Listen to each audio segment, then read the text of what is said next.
Dar užgiedos tie, kur broliai įsivadina, bet žudo. Be sąžinės, be padorumo grūdo.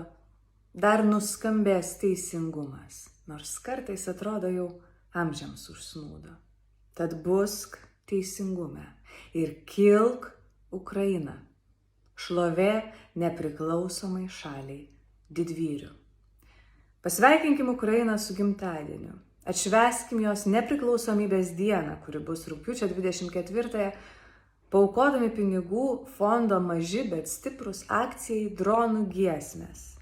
Jų tikslas yra surinkti 300 000 eurų. Jie prašo visų mūsų pagalbos. Kiekvienas euras yra svarbus. Jeigu pavyks surinkti šią sumą, bus nupirkta 500 dronų kamikadzių, kurių šiuo metu taip reikia fronte Ukrainos kariams. Su gimtadieniu Ukraina. Šlovė didvyriams.